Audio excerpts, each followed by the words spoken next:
The automatic dog feeder I made, I just took some plywood and made me a three-sided box. Took some 1x6, put one on the bottom, two sides. Then I came inside and put me a 1x6 sloping on a 45 to where it feeds down to the auger bit. What I used was just a drill bit that I had,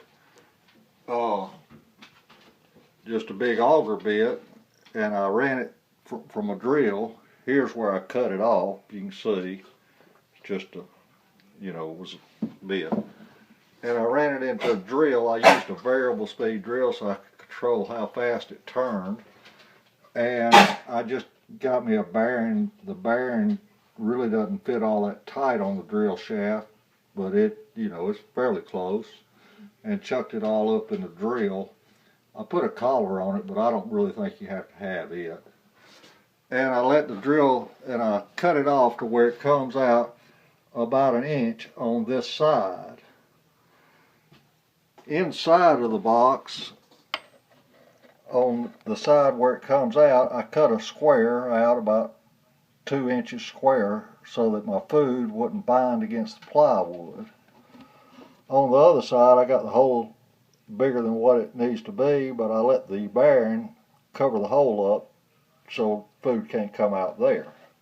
Like I say, the drill bit just runs through and goes through the box and comes out about an inch on this side where it goes into this PVC pipe. Now on this side, I took me a piece of plastic and cut it out and drilled me a hole in the center of it the size of the drill bit, and then put some slots all the way around it so that it would hold the food in, but yet wouldn't get in a bind and let the food come out.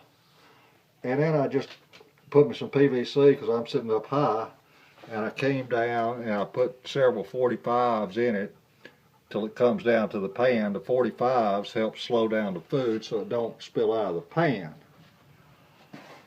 Now I took my drill and I plugged it into a timer.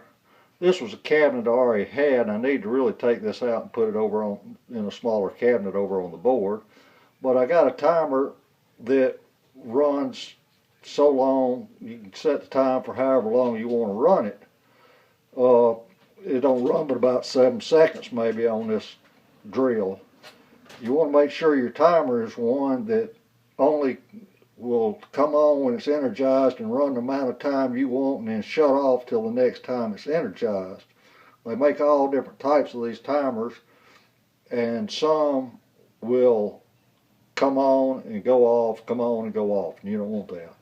And then I just simply got a set of contacts to kind of run it through. And then I've got it plugged into just a little timer I bought at Home Depot that you can set the days and what time you want it to feed and what time to go off. So I've got this set to where he gets fed every morning at 7 o'clock and every night at 6 o'clock. And I just set the timer where it runs about 20 minutes every time it comes on, because my other little timer is only going to run to one time and then it's going to shut off until it gets power again. And that's how it all works. Also, I just screwed this box down to a piece of plywood, came over here and I just used scrap wood to hold that drill in place and try not to cover up any of the vents, even though it only runs about 7 seconds. I don't think it'll ever overheat. Made me a lid just to go on top of the thing to cover it up. Now I've filled it up with food. This thing will probably hold a little over half a bag of a 25-pound bag, so it'll feed him for 2 weeks, without really having to check on it. And then I'll show you it running.